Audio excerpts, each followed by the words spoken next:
नमस्कार आपण मो चैनल स्वागत। आज आम शुणा तुमर प्राप्य। गोटे जहाज समुद्र में दुर्घटनाग्रस्त है से लोके पानी में बुड़ी मृत्युवरण कले। केवल जड़े मात्र बंचीगले जी कौन मते गोटे द्वीपर लगिले।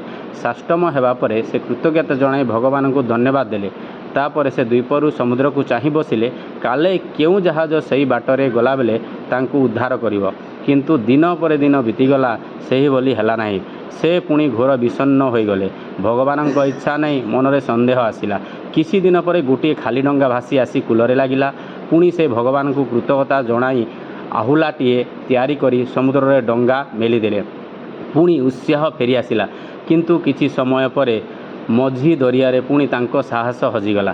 खरारे सिझी डंगारे पड़ीथिबा बेले से भाविले भगवान बोधहुए तांको जहाज बुड़ीरे नुहे एबोली मारिबाकू निष्पत्ति नैथिले। एमिति भावे तांको चेता बुड़ीगला। चेता आसिला डाक्तरखाना रे। से पुणी भगवान को कृतज्ञता जणाइले। किंतु शीघ्र तांको सुख मौलीगला जेतेबेले सही डंगार नावरी को हत्या करने अभियोग तांको जेल को पठाई दिगला।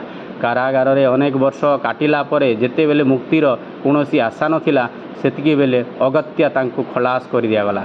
किंतु एबे से भगवान को कृतज्ञता जणाई बाकू भय कले। से बुझी पारुथिले जे भगवान केवल तांको इच्छा रे चलांती। सही बाटे तुमको जहाँ मिलिला ताहा ही तुमर प्राप्य। समस्त को अनुरोध लाइक करंतु, चैनल को सब्सक्राइब करंतु। नमस्कार।